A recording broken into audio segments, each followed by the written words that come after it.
Thank you.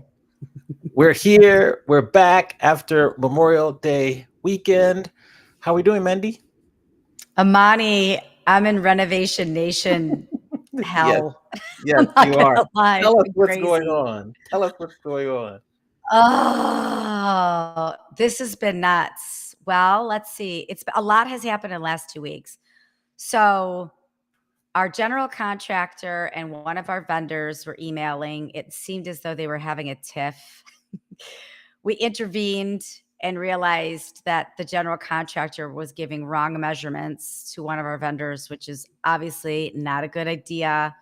We talked to the vendor. The vendor was frustrated. It's a vendor we love, and we're like, we cannot upset this guy. So then we hit pause for a second. It feels like almost 2 weeks ago. And my husband and I then started calling everybody that we know in this side of the business, in the renovation, construction type business, outlining some of the things we've been seeing because we've never done this before. Like, we're old people, but we've never done a home renovation remodel before. And as we interviewed different people, 100% of them said, this is odd. These pink flags should be red flags. Like, this guy is not good at his job, run like hell. Okay. So we were like, well, let's just wait till we get the final piece of information, to which he was supposed to send it 3 weeks before. And he ended up sending it Friday night, holiday weekend, 6:44 p.m. It was all wrong. I even asked, did you read this before you sent it? Was what I said in the email. Yes. Then from that moment on, last Friday to this past Friday, we interviewed 3 new general contractors, checked 9 references, checked 5 licenses, viewed about 50 after product pictures of like finished product Mm-hmm. pictures, Mm-hmm. met with 2 at our house, had a designer come over and measure, have Mm. new designs that were drawn, and we're actually seeing them today. So as soon as we're done with this show, I got to skate back to the house to see it. So, as long as these designs look like acceptable, we're going to move forward with these people. I think we're still not sure, but Okay. Okay. man, Mm. has this been a real live and learn. And it's so funny because both of the contractors that came to our house were explaining what we're doing with our back sliding glass door. Mm-hmm. And both of them are like, what? That goes up to your roof line. You don't have any room there. And I'm like, our general contractor said we could do it. Like, literally, if we would have let this guy finish the project and open up our house, it would have been one of those things like every time he opens something up, there's a new disaster waiting to happen. So it was a blessing in disguise. And quite honestly, when we called him to fire him, it was like a 40-second conversation. He didn't really seem to care. Oh, geez. Okay. Either he was too busy to care, or he had people around him so he couldn't say like, why are you firing me? Yeah. Yeah. But like, it was a non thing. I even said, if you would like to know more, feedback. He's like, no, that's okay. I was like, oh, well, all right then. Yeah, the whole Okay. thing's been bizarre, but I think we're in a good space now. It's a full-time job vetting new contractors. Like last week plus working, it was very, very stressful, but Okay. I'm glad we've lost some money, but not enough money to make it like more stressful, I would say. Okay. So we're on the other side now. We're in the middle of it. We're almost on the other. We're Okay. if we sign with these people, we'll be on the other side, and then it's Good. the renovation, which presents its own Yes. stuff, which we're prepared for. We know there's going to be disasters in there too, but we're measured disasters. We're ready for that. Okay. Yeah. Okay. Good. What about you, Amani? What's been going on? What'd you do for Memorial Day? Are you done with school for the year? Like, what's happening in your Yeah. world? So school is done for the year. Grades are turned in. I do have one student who I have to grade one of her projects. She was late in turning it in. I had to give her an incomplete. She had like got a doctor's note with like mental health issues. So of course I give her grace. So this Aw. Thursday, I'll grade her work and then that'll be it. But that's it. So it's good. Great semester. I'm headed to Atlanta this Friday to speak to National Speakers Association, the Georgia chapter. Then I'm doing Oh, a book cool. event that evening. So I'll be able to circle back and fill you in on how that goes on Monday. But that's what's Oh, up this week. You'll be very proud. I've been mad at work soliciting for this beta coaching program I have for musicians. So I got okay. 16 people in it. It's a free program. but I applied all the solicitation exercises and strategy you gave me, so it worked. So then Nice. you can help me next week Yes. convert them to paying customers. I'll ask your advice for that next week. We will convert them, Amani. And Yeah. it's not even going to be a convert. You're worth every penny. So they're going to be Amen. throwing the dollar Yeah. bills at you. Yes. It's worth Well, it. yes. It's Oh, worth I like that visual of throwing dollar bills, but we'll keep it there for now. We'll keep it it. there Be for now. raining. Be Yes. raining. Yes. And Yeah. we'll get to our guest today. So Let's I do had the it. pleasure of meeting Baily Hancock. We were at WEC. We were on the speaker committee because you know how we do the speaker committee, Mandy. Mhm. And we were on the speaker committee, and Vaughn had introduced us. We have a close friend who introduced us, and she came to speak and was lovely. And we kept in touch afterwards. Then that thing called the pandemic happened. We had job changes, all these things. But now she's joining us today to talk to us about what's new, her career, and all the things. So we're going to give a round of applause and welcome Baily Hancock to our show here. Welcome.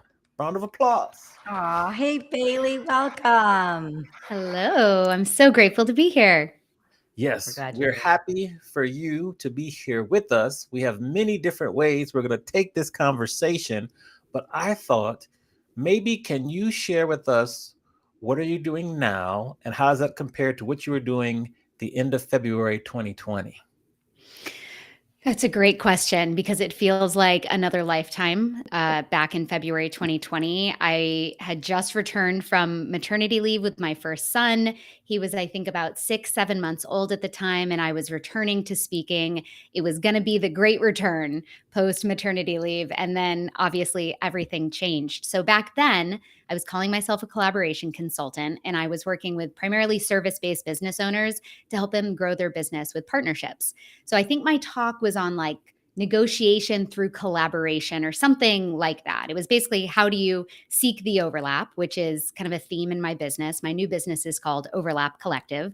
I carry around this handy demonstration tattoo here to Okay. showcase the Venn diagram, which is the crux of everything I do, right? It's finding the overlap on the Venn diagram between you and other people, different ideas and the middle place, right? Balance, all about getting to that overlapping place. And so back then it was in the form of collaboration.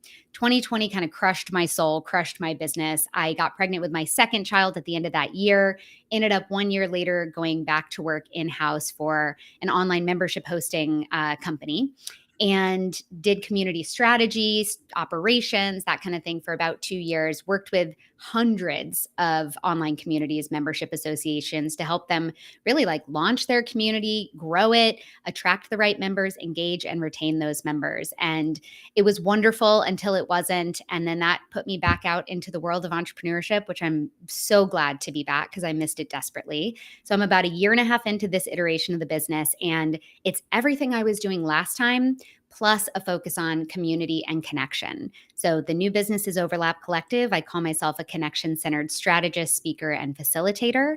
And everything, all roads lead home to how do you connect better with yourself and others to achieve your goals, whether you're in a day job or you're an entrepreneur or you're a thought leader or anything really. Any goal can be achieved by leveraging community connection collaboration, which I call my 3 C's to saving humanity, because they All kind of right. are that big of a deal. Yes, yes. Based on what you learned working for like that community can we are we allowed to use the name of the little Sure. company or It was Mighty Mighty Network? Network. Mighty Networks. What did you learn the top three takeaways in terms of building a successful community based on your experience working with all those creators? Most people and companies and brands should not have an online community. That was the biggest takeaway. I love it. Tell us more. Tell us more. It's just, I think became one of those things that brands felt like they had to have. It was very hot for a while there, but I saw it over and over again. I worked in the Mighty Pro department, which were the companies and brands and a lot of individual thought leaders, coach types who would launch their own community, just like everybody else on Mighty, but they would have their own fully white labeled custom app as well. So it was a very high price point product. And part of their agreement every year was they got their own community strategist, which was me and my other team members. And so I was consulting basically for all of these different organizations. And what I saw time and time again was there would be so much emphasis and momentum around building and launching a community. And then it would hit like the month or two past launch, and a lot of them would be like, well, now what do? We just have to keep doing this. Mm. We have to keep coming up with content, and we have to keep attracting new members, and we have to actually keep those members. So I saw a lot of the like momentum shift once it moved into the next phase of community management, which is really hard. It takes a lot of intention and effort. And again, most of them didn't really need that because their members or their clients or whoever they were putting in that membership didn't really want that. They never asked for it. They never asked their people if they wanted to connect with other people who were using the product or attending the event. Now, some of them were excellent use cases. Some of my favorites were online memberships that were attached to some kind of retreat or conference or event, because it gave attendees a place to go start pre-networking before they came to the event, whether it was virtual or in person or hybrid. And it gave the event organizers a place to really share all of the information they needed to about the event, get people excited, start dripping out content, doing a lot of like that pre-work that makes showing up to the actual event not feel like the first time you're thinking about the event or the other people. And then throughout the event, you have a great home base to keep people engaged when they go back to their hotel room at night or whatever. And then, of course, the long-term impact afterwards was always so impactful, because then you got to continue the relationship with other attendees and speakers and really stay in touch. And that is what drives repeat event attendees over and over. And it's no surprise to me that a lot of that has to do with the networking component. And that's obviously what I care most about right now in this business, is how do I teach people how to build reciprocal relationships and networks that support their success? And you can only really do that when you're supported by the other circles or events or communities that you're part of. So it's really like a two-way thing. I hit the back of the house with the people creating the communities and events, and the front of the house with the actual people attending the events or being part of the community. So it's a two-way street. I love it. Mandy, over to you. Well, it's funny that you led with Mighty Networks, because that was one of my questions too. And I belong to a bunch of coaching. My husband calls them cults. I belong to a bunch of coaching communities, and it feels like they all use Mighty Networks. So I'm really familiar with that platform. And if it's not Mighty Networks, there's always some sort of like community platform. And I have had that experience too, where I'm like, oh, this is just like one more platform I have to check, right? Mm-hmm. It's one more platform I got to check a notification. It's one more. And Amani, I know you're nodding your head because that's how I feel about Slack. Amani loves Slack. Everybody, I'm with you, if wanna- Mandy. I hate Slack I communities. hate Slack, right? Yeah. I'm like, it's just one more thing. So But I noisy. will say there are some communities that do it right. So that was like the big thing I wanted to ask for those people right now that are out there, like our previous guest, Dr. Alessandra Walsh. She runs a community of professional executive women called Noteworthy, and everybody's on Mighty Networks. Like, so for people like this that are using that and are building community, what can they do to be successful if it's not an event based? If it's just like this is a collection of people, what can they do if they're using those platforms that make them successful? There's And a lot of, engaged. You want people to be engaged. Yeah. there's a lot of really good tips and tricks. I mean, one of the very tangible things I used to encourage my hosts to do was encourage their members to replace, let's say they have an Instagram habit, replace where the Instagram icon or app lives on their phone with either the Mighty Network app or the custom app of the community. Because what you're trying to do, especially when you're first launching or welcoming new members into your community, is you're trying to build in your community as part of their daily routine. Because if it's anything less than that, it's so easy to forget. So some of the things I would say is, on your phone, put the app where you know you're going to actually see it and think about it and check it. I'm not a big notifications person. Little red bubbles stress me out. So I would prefer have it built into my day to check versus being prompted to check with notifications. So there's a lot of people that feel the same. For the other contingent who doesn't mind the bubbles, I find that they actually are not really motivated by that number to come in and check. So you still have to find a way to like almost habit stack, right? Meaning like attach checking the notifications or popping into the community daily to something else you already do daily. So for me, I like to go to communities on my desktop a little bit better. So I would put it as one of the tabs that open when I start Chrome every morning, so that It's right there. I have that with LinkedIn as well. So I know to go in and take a look at what everybody's up to in the feed every day. It just helps me better stay in touch. So it's little things like that. It's like, how can you make being in this community feel like part of their daily routine? So getting that habit. And then another big thing that people kind of forget is it's not about drowning your members in content. We all create so much content for so many different platforms, so many different purposes. But with a community, if one of the purposes of it is to educate, or let's say it's to engage your members and help them connect better with each other, you need to be meeting people on their various levels. So that could look like having standing once a week events that you know people are going to come to. It could look like having good prompts in your feed once a day, every other day, at least a few times a week, that are encouraging the people that are happy to chime in, typing. And so then you've got the people that maybe they want to meet more one-on-one. Depending on the size of your community, you could pair people up. You could have a buddy system. You could have cohorts of people if they're coming in at certain times. But what you're really trying to do is help people be accountable to each other so that they feel like they need to show up because that's part of their deal of being in that community. So giving people a reason to check in and then making it so easy for them to do that part of their day, that's going to increase engagement, which will, of course, increase retention. I love that. It's funny because even though I complain about it, I do, once I'm in there, I love it. I love celebrating my wins. I love Amani, not Slack, by the way. I'm not happy once I'm in Slack, by the Okay, way. fair But I enough. love you. I love you, and I will do what makes your life easier. Thank you. Love you too. But Thank like, you. what's up in these other communities? I am, because there is good content, but it's resources and it's available at my fingertips. So I like the idea of putting the icon where my Instagram icon is, because I am checking that throughout the day.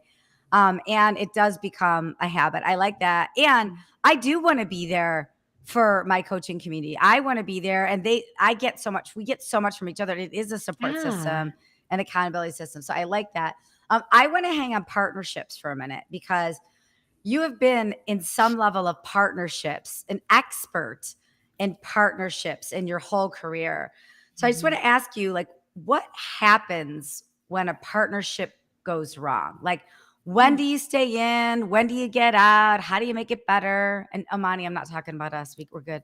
We're good. Are you talking about us, or are you talking This about is actually relationships? Are an you talking about intervention, Amani. relationships or something else? Because I want to hear Bailey's answer. All of It's the all above. the same. That's what's funny.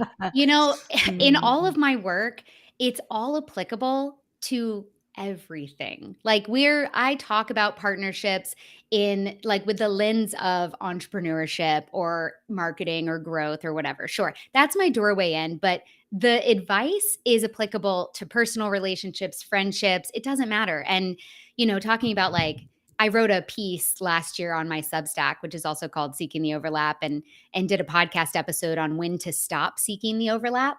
And it was after the election. It was when things were very, very tense. Not that they're any less tense now, but with opposing sides and viewpoints, especially amongst family and friends. So I did this whole piece on when it's okay to stop seeking the overlap. And the same goes for professional partnerships. And it's honestly when you stop feeling seen, respected, supported. Like, you can tell when there's one side that's carrying more of the weight than the other side. And it always comes back to clear communication and transparency and trust. And I think you really shouldn't enter into a partnership, certainly not a long-term one of any kind, without deep trust already at the center of that, and respect for each other. Because, when you're coming together to create something independent of the two of you, you're creating a third thing. I call it my this plus your that equals our magic. And when you're creating that magic together, you need to both be fully aware of where the other one is. And even if it's an email campaign, I don't care what it is, you need to be on the same page. And what I see happen a lot with when partnerships go awry is when the communication stops. And usually it's because one side falls behind the expectations or deliverables. They begin to feel shame about it, and they just ghost. And that's the absolute worst option for saving a partnership, is when somebody feels ghosted, because the person being ghosted automatically thinks it's something they did wrong, right? We all jump to like, What did I do? What did I say? Are they mad at me? And 9 times out of 10, it's something on their side.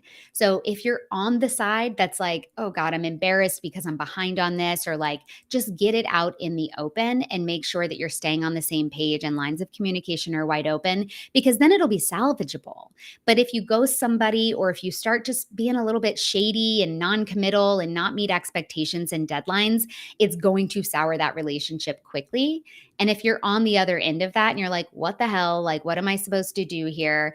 Again, you reach out, you communicate, you level set, you make them feel safe to own up, right? Like, I have 2 little kids. Those little kids that I was talking about having in the pandemic are now almost 4 and 6, which is insane.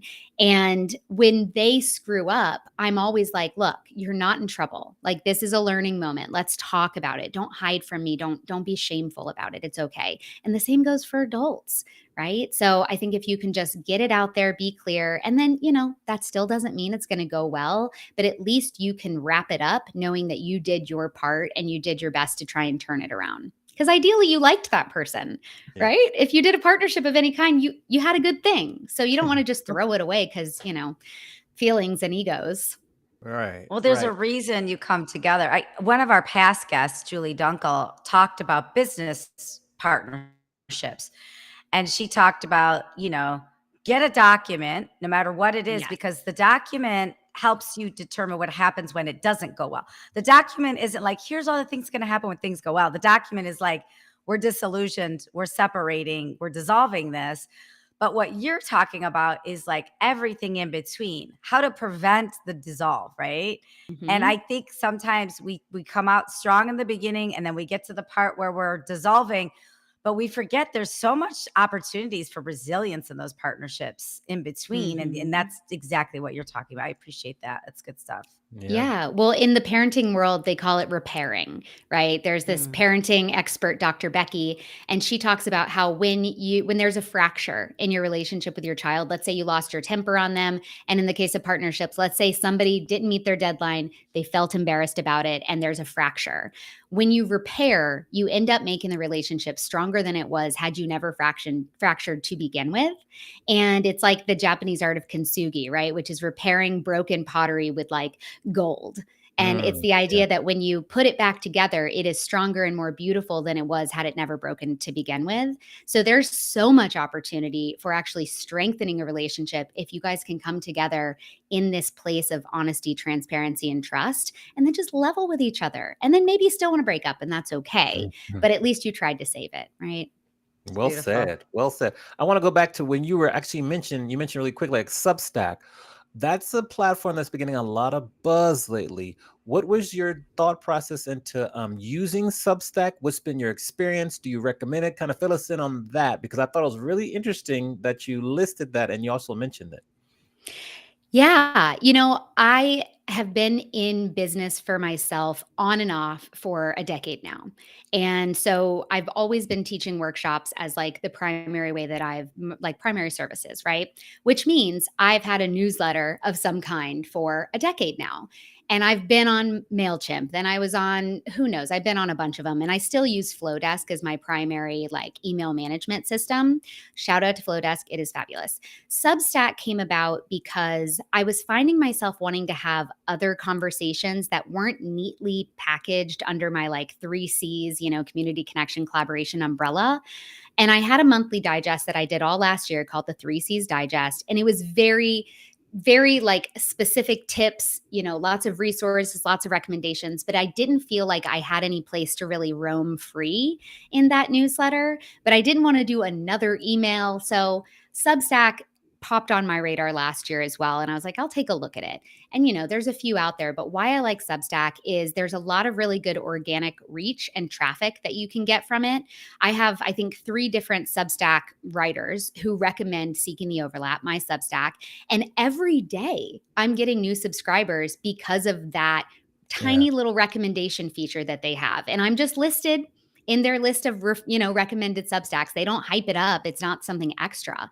So I really like that it can be out there and easily findable. They don't have to like subscribe to my list and find a downloadable and a lead magnet and all the things. It's just there. And so I really like that feature. They have a lot of different ways to communicate, and I've been experimenting for the last year with it. I think I launched the Substack like the day after I left Mighty. And so that was December of 2023. So I've been on and off, but I actually got a notification this morning that I have consistently published a piece for 15 weeks in a row now, which is probably the most I've ever been Great. consistent with a newsletter piece, email kind of thing at all. And it's because I have habit stacked it. And just to go back to that real quick, I'm in a weekly writing group container where we just kind of body double for each other. We write for an hour. Nobody's talking. We're just writing. I do that on Wednesdays. I publish on Fridays. So just a shout out to like building it into your systems and into your week. It increases the likelihood of it getting done. But Substack is great. I've experimented with their podcast feature. I've experimented with like reading my Substack aloud and putting an audio feature in there. And I'm just always trying new things. And it's so easy to do. I would say all in setup is maybe an hour. And I keep tweaking it and trying new things. But for the most part, it's there. It's growing independently of me. And there's a lot of opportunity for people who are not in your world to find you, which, as you both know, is very helpful when you have a business. Yeah. Because I coach a lot of musicians, and Substack keeps coming up on whether or not they should maybe try it out or add it to their workflow. So I was curious to get your input. So thank you for that. As you mentioned, you've been in and out of like working on your own for 10 years, the last decade. How do you consistently get the courage to come back and try again and again without like saying, you know what, this is a wrap, it's too difficult? Low-level mental illness, I don't know. Like I think people who are entrepreneurs are a little bit off. Like we have to believe that it's possible despite the odds. I was actually recently diagnosed as autistic in December and ADHD like 2 months ago. So I have the combo ADHD, which is an interesting whole conversation in and of itself. But the ADHD in me is what always pulls me back in to the thrill of creating something from scratch, building a whole brand from nothing, telling the world about it. I'm very good at that part. What I have struggled with in the last decade is recurring revenue. It's prospecting. In other words, I don't do it. It's sales. It's like I'm so good at about half of the business part of it. And then the other part is like, can't everybody just find me organically and just hire me? Just trust me. I'm going to do a great job for you. And to be fair, that is how I have gotten all of my opportunities, has been through my network, through referrals, through people saying my name in rooms that I'm not in, which is why I'm so passionate about the work I do, because that is literally what I teach people how to do. But it's also not scalable. It's not sustainable. And you can't count on that. So my personal, phase of business right now, a year and a half in, is getting really serious with myself about the pieces that I'm not drawn to, the pieces that do not provide me with a big dopamine rush every time I do them. They scare the crap out of me. And so I'm moving towards those pieces, because if I want to be in business in 6 months from now, I have to. And so I'm getting my act together in that area, but I have really, really, really leaned on my community for the last decade to get me any kind of great opportunity, to keep me in business, keep people hiring me, and keep people inviting me to their podcasts and their shows and their stages of any kind. So it works, but not very scalable. So I have a question that's going to actually segue over to Mandy, because what are some of the specific things you're doing to like attack like business development and like growing your recurring revenue? The reason I'm saying it's going to segue to Mandy is particularly skilled at those type of activities, so she can hear what you say and then share some of her wisdom if she would be so inspired. Well, a door is wide open, Mandy. Please come on in if you've got anything good for me. But, my business development efforts have always been networking focused, right? So it's being part of communities, but also participating regularly in those communities. It's not just being a faceless, nameless member who never engages. It's actually showing up, introducing myself from time to time, putting in a lot of good community karma before asking for anything.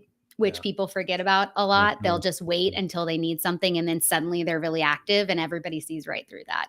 Nobody Yes. wants to help the person that's just coming in hot with the ask. So I'm a joiner. I've been a joiner of things since I was tiny.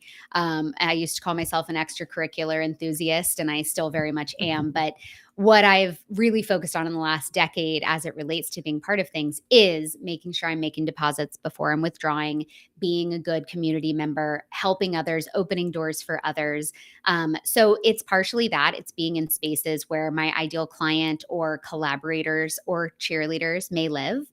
It's also making sure that I'm not planting a bunch of seeds and then neglecting my garden, which I used to do early in my career too. I would meet people like you wouldn't believe and then just totally drop the ball. And I know so many people do that. We go to conferences and events, collect business cards. Maybe we connect on LinkedIn if we're really in a good headspace that day. And then nothing happens. So that's a big part of what I teach people too is that follow up. It's the nurturing and then leveraging of the build, nurture, leverage cycle of relationships. So the garden analogy works perfectly because most of us will plant a million seeds and then just walk away and forget they're there, keep planting seeds all over. You might get lucky, something might sprout without much effort and intention. And that happens for sure, especially if the other person is good at the follow up where you're not. But really, your greatest success is going to come from watering, nurturing, pruning, making sure that you're taking good care of those relationships long before you go to harvest the fruit or vegetables. So that's kind of how I approach it.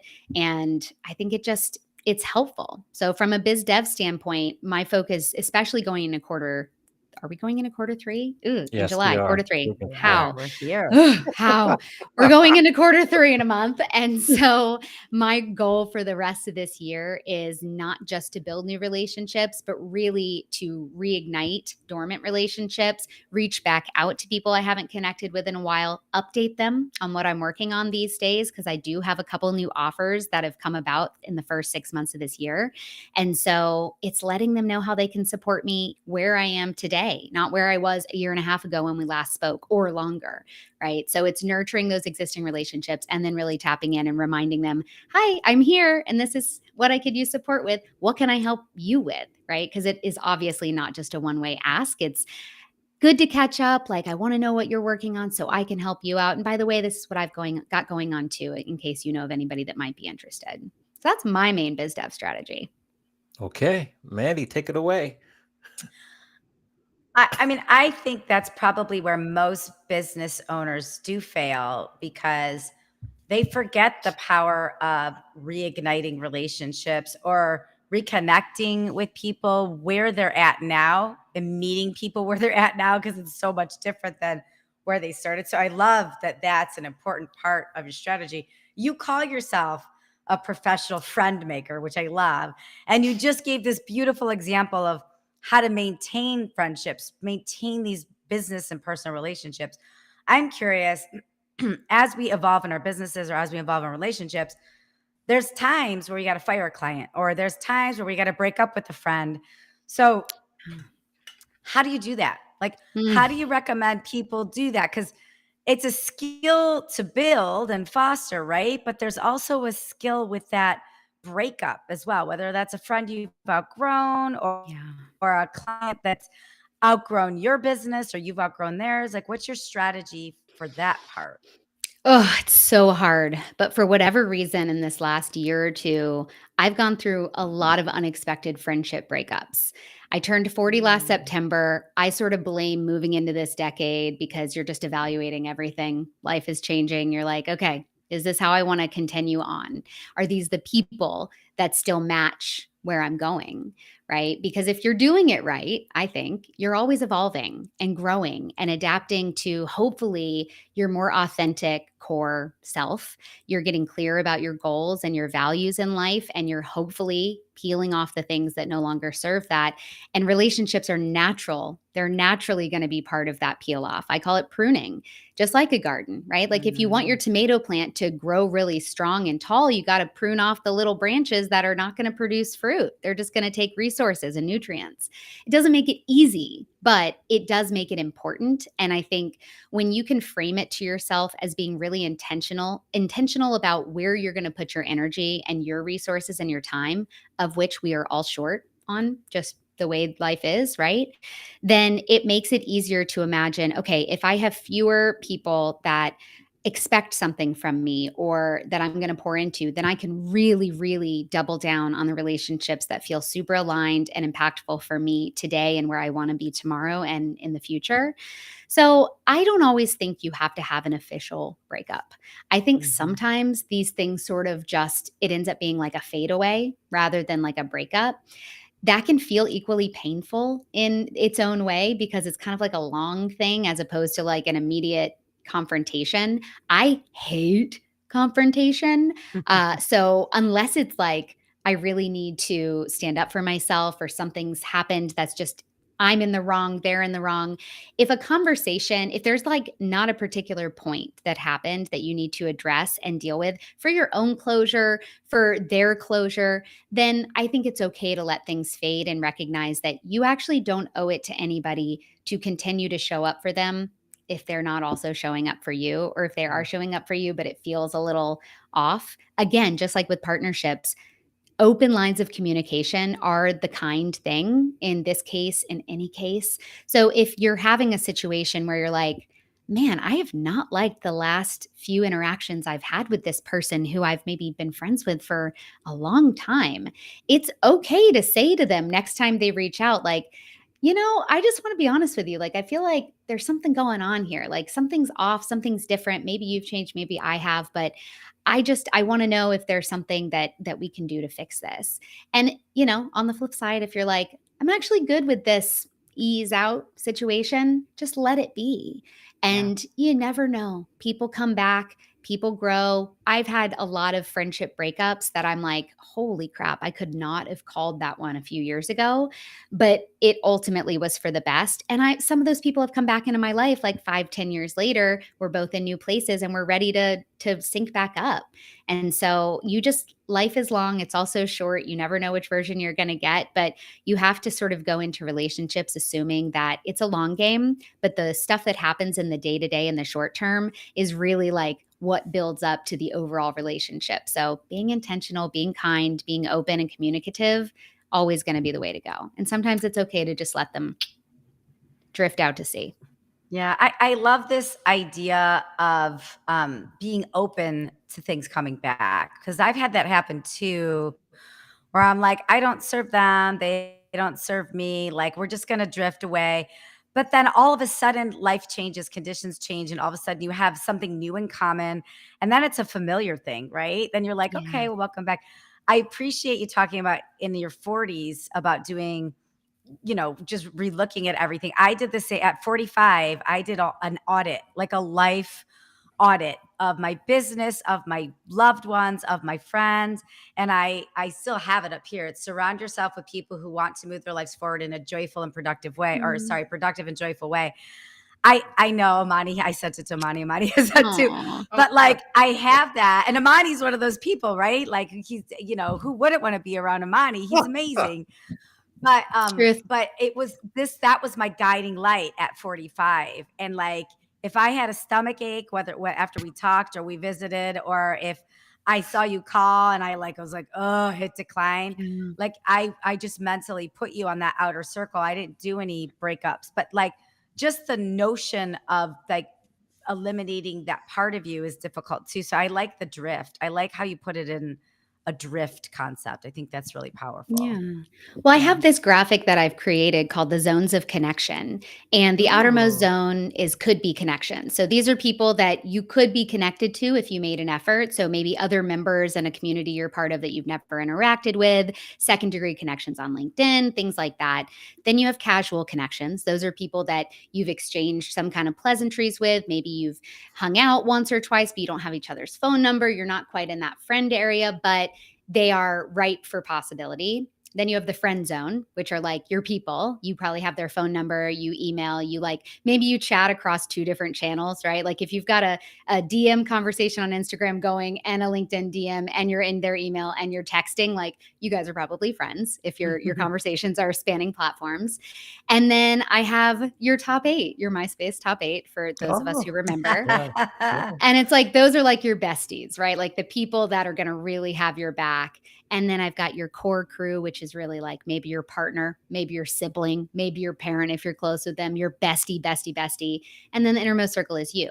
And so I bring this up because people forget that human beings are going to keep evolving. Not just you, everybody else is doing their thing too. Life happens. And so it's not a one-way like situation. You don't always only go to the next inner level. Sometimes you go back and forth between casual and friend zone. Sometimes you might have somebody in your top 8 that end up in casual, right? Those are some of the people I'm talking about who I lost. They were in my core. They were in my top 8 in core. Hence why I was so shocked that it happened. And now they're out in casual, getting close to could be. And so people are going to come in and they're going to go out, and that is completely natural. Like we are all in this ecosystem together. I mean, just like the solar system, right? Like we're all kind of doing our own thing. We're still tied to each other in some way, but it doesn't mean you're going to be right next to them. It doesn't mean they're going to be at your next birthday party, right? But maybe they will be again in a few years. Or maybe you're going to be surrounded by an entirely new crew of people because that's just life. So it's normal and expected that people will come in and they'll go out. Can you send us the zone of connection Yeah. graph? I Yes. want to put that in the show notes. I think that's Yeah. a Totally. really, really good thing to Yes. do. That's awesome. I love it. I love it. Yeah. Now, let's see here. If we go to June 1st, 2026, where would you like to be in terms of your business? Oh, that's a great question. I would like to have a book deal.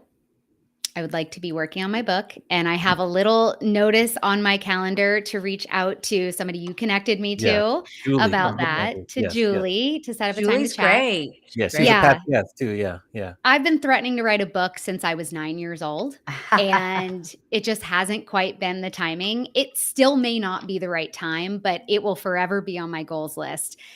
So maybe this is the year, right? Maybe all of this writing I've been doing on Substack will lead to that. Who knows? Maybe it's a business book. Maybe it's a nonfiction book. I have no idea.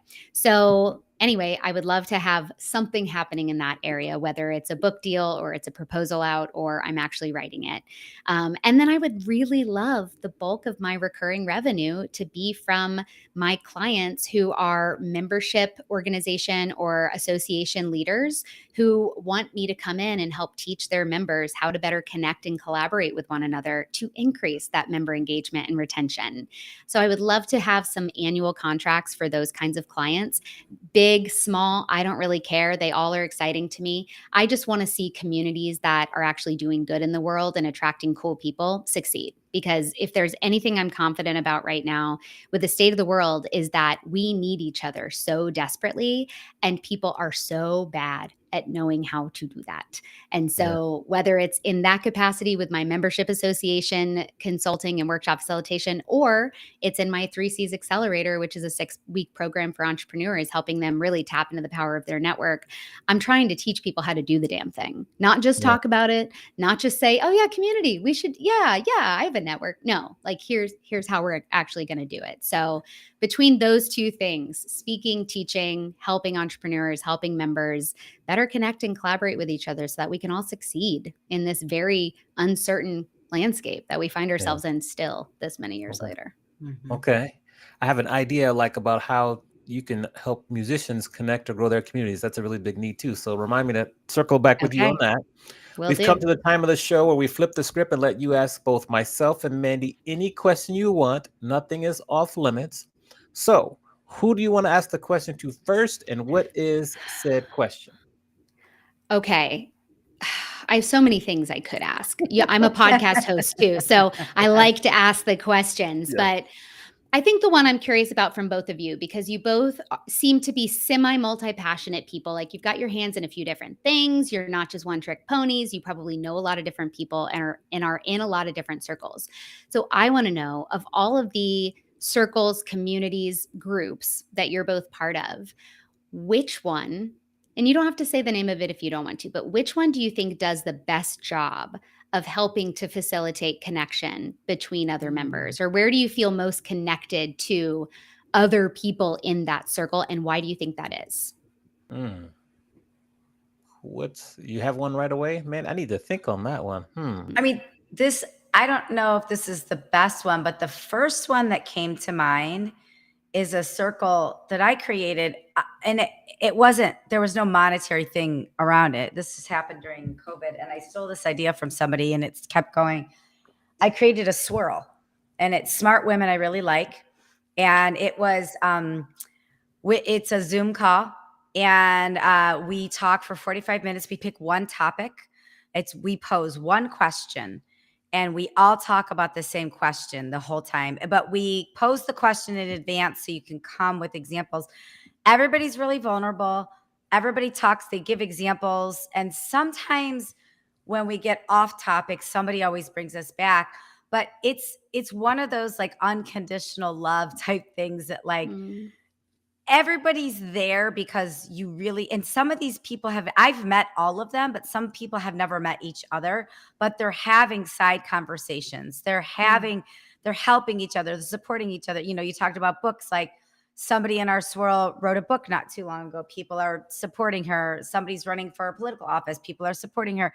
And these people don't really know each other except for that one call 3 or 4 times a year. And I think I created it because one of my work colleagues, she created one.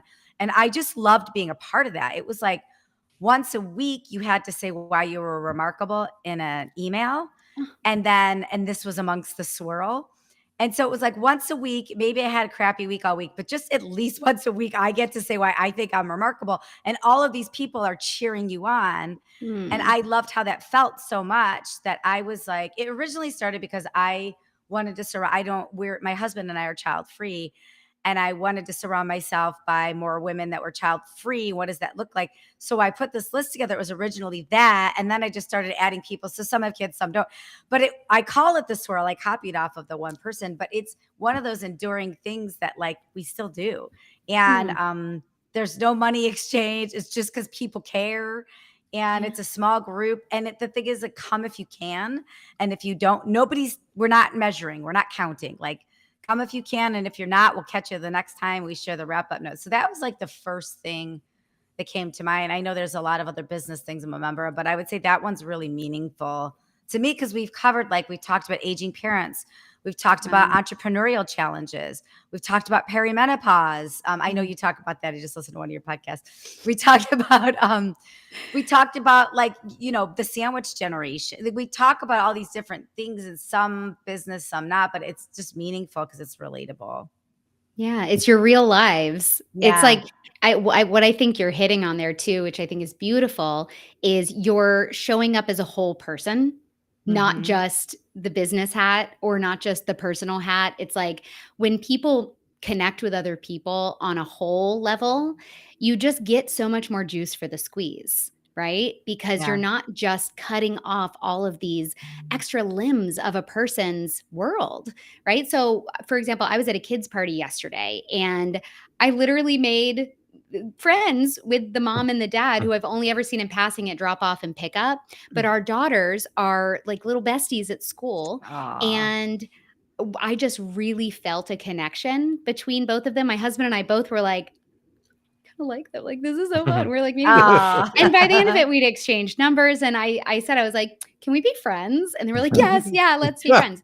And we talked about what we did for work in that same circle, which oftentimes you're not crossing topics, right? If you're chatting with your kids, friends, parents, you're keeping it very kid focused or family focused. And if you're chatting with your colleagues, you're not talking about your personal life, but we are all whole humans. And when you can open it up and showcase some of your vulnerability and the things that you care about, that helps you seek the overlap way better Mhm. because you're showing what's in your circle and you're seeing what's in theirs, which allows you to see what's in both of yours. So I think that's so special that you have that. And I might snag that too, because I just Steal love it. the idea of I, that. I stole it. You should steal Yeah. it. We'll pay it Oh, forward. Yeah. so good. Yeah. I think for me, mine would probably be more like professional organizations. Like two come to mind, like MPI, of course, like lots of connections and strong there across the country. Different people in different areas have brought me some close friends. So I think that one is very strong and continues to be very effective. And then I think I talked to you about like Brand Builders Group. That's another one that's kind of newer that I've started to meet specific people within the organization that we kind of vibe with. Well, we'll talk, we set up Zooms. Like I have a Zoom call, I think in 30 minutes with someone that I talk to every 2 or 3 weeks. So those are two, just because of the things we have in common, the way they encourage us to attend virtual events together. And then when you see someone in person that you've been maybe seen on the screen for 6 months, it's like a reunion. And Yeah. those are the two that come to mind for me. That's Yeah. fabulous. Well, and it sounds like having that hybrid option between virtual and some in-person stuff, I mean, that really, really does it. It's like such a an amplifier of a relationship. If you can then get it offline, it just zooms Yeah. you past. I created this formula at some point on, like, I think I called it like the friendship formula or something. And it was like frequency times the amount of time to the exponent of vulnerability equals depth. And the idea Oh, there you was, go. if you only see somebody once a year, but you're spending like a whole day with that person, like, people you go on trips with, right? Like, Mhm. you're getting it all in on that one time. So the amount of time is large, even if the frequency is small.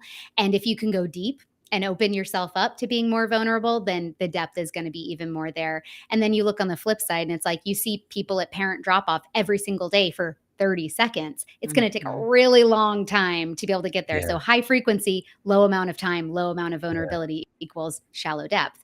So yeah, I think that's great that it hits both of those. And also you're so good at maintaining relationships, which not everybody is. And even with you and I mean, we connected a couple months ago for the first time since Mhm. beginning of 2020. And it was like, was Yeah. it 5 years or was Yeah, it a exactly. couple weeks? It doesn't Exactly. matter. Yeah, great Ah. Right? point. Yeah, So yeah, that's big. yeah, That's really yeah, helpful for yeah. that depth. I want to Cool. jump back to something that you talked it just popped in my head is you talk a lot about the 3 C's and collaboration. All these things, they sound great and we know they work, right? Because we live and breathe them. But I'm thinking about some of my coaching customers. I'm thinking about some really data-driven or numbers-focused people that might say, "Okay, that sounds really cute, but how does this produce results?" And I know they Mm. produce results. I know they produce results. How do you have that conversation with skeptical people about this? Like, how do you translate this into data? How do you translate this into the Mm. numbers and results? It's definitely a tricky thing because so much of relationships are like qualitative data, right? It's Yeah. like you feel it, it feels good, instinctually that it works. But when you're looking at hard numbers, it's something you need to track. If you're a data driven person, you need to be tracking your relationship. So I'm actually in the final week of the first round of this accelerator that I've been running.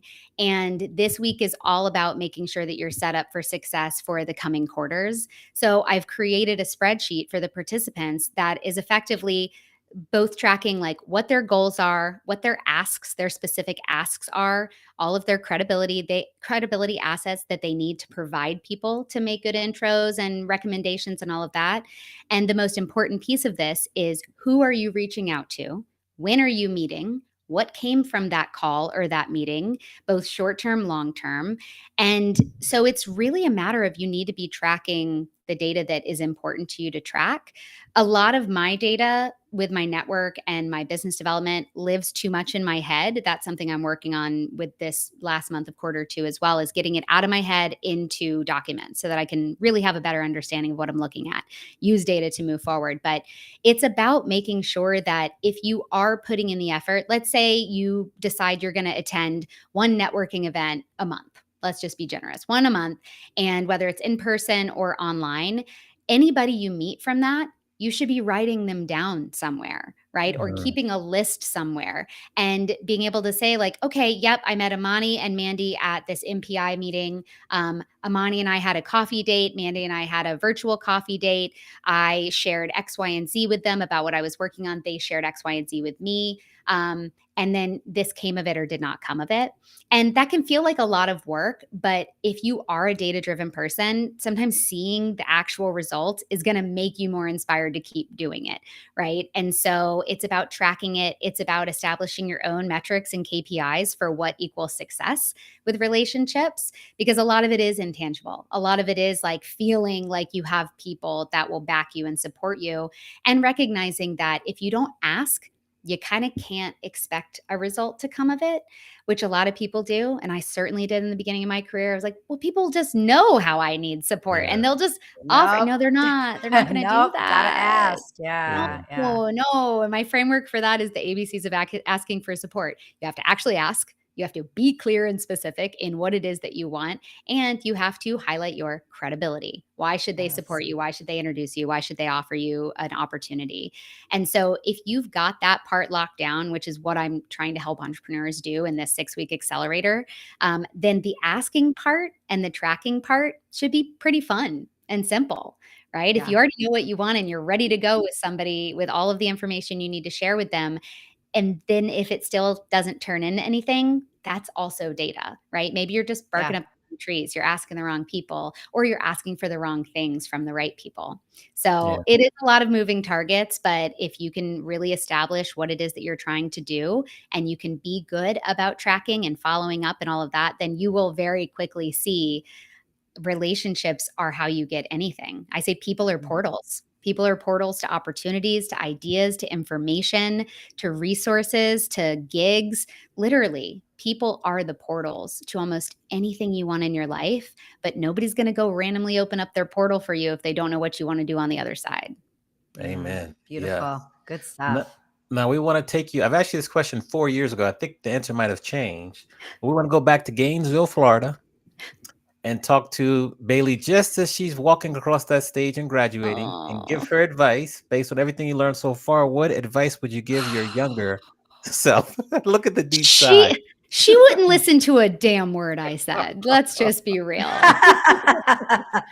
However, Oh, what I would say is right this second, decide what success means for you, not what you think success means, not what you think other people think success means for you, but what is actually meaningful to go towards. Because for the bulk of my 20s, for sure, I was just checking off boxes that from a to-do list that I don't even know where it came from, but it felt like it was given to me. I did everything right. I mm, literally I bought a house at 22. I got married at 23. I was in my, career. I was traveling around the world doing seminars and conferences for the accrediting body for college business schools. I thought I had it figured out. And then I turned 25 and was like, wait, I don't want any of this crap.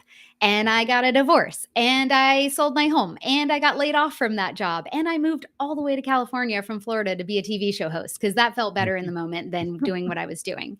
So I think a lot of that could have been circumvented by establishing my own criteria for what a good life was and for what goals mattered to me to achieve, rather than trying to impress this board of judges that are unseen, unnamed, like mystery figures in my life. I couldn't tell you who was even on that board, but Right. I acted like I was performing for them for the bulk of my 20s and like half of my 30s. And it really wasn't until I had kids and kind of my business fell apart during COVID and all of that I was like, okay, I need to pump the brakes here. What am I even doing and who am I doing this for? And do I even like this? And cue another crisis of life. But I'm a few years out from that now, and I'm finally feeling like, oh, okay, a life that feels really good for me is possible. I am the one that has to do it though, and I can do it with the support of my community and my people. But I have to actually do the work. And as long as it still feels aligned, it doesn't feel bad. It doesn't feel like work. It feels exciting that I'm like on the path to achieving the goals that I think are really exciting, and letting the people who love me and want to see me succeed be part of that, as opposed to keeping them all out because it won't count if I have help, which is crazy.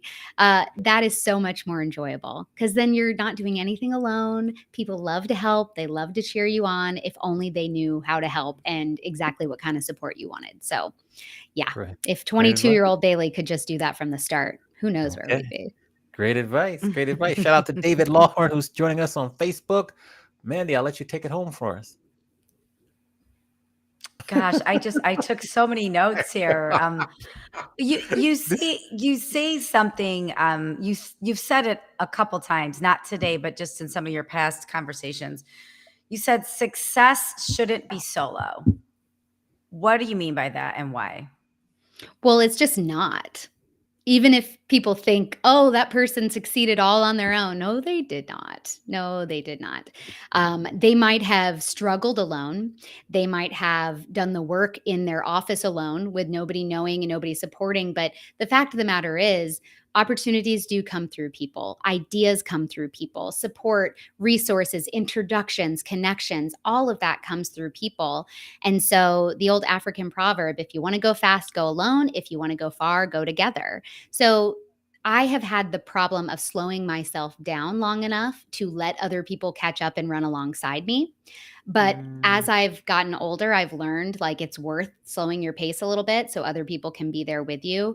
And I'll tell you, I wouldn't still be at this entrepreneurship game if it weren't for the people in my corner who believe in me and who want to see me succeed and who talk me off the ledge when I'm like, I'm out. I'm going to get a job at a coffee shop bookstore and I'm going to be so happy. And I might not make much money, but who cares? What's money even? And they're like, okay, Baily, okay, just Cool back your it up a little jets. bit. Yeah, it's going to be okay. So like the people, whether they're just like talking you up, talking you off a ledge, or actually saying, hey, I know somebody who hires people to, do workshop facilitation for this organization. Let me connect you. It comes in many shapes and forms, but success really is so much more juicy and impactful and enjoyable when you can turn to your people and be like, I did it. Thank you guys. We did it. Like, this is so exciting. Like, you get a great call. Who are you going to call? And like, celebrate it with if you haven't let anybody be part of your journey. But sending Yeah. that text or that call or that email being like, I got it. I booked it. And that's so much more exciting. So Yeah. it's good for your heart. It's good for your life. It's good for your business. Well, you Amen. support so many people, and I'm sure there's so many cheerleaders virtually and in person around you all the time. How can we be your cheerleader? How can we support you and what you're doing right now? The best thing is if you are part of an association or you are, you work with them, anybody that brings in speakers and workshop facilitators, please spread the word about what I do, because whether it's like the kickoff talk to an event, teaching attendees how to actually meet other people and then take those relationships past the event, or it's teaching members how to actually make friendships and connections with fellow members in a community so that they can then go on to support and collaborate with each other.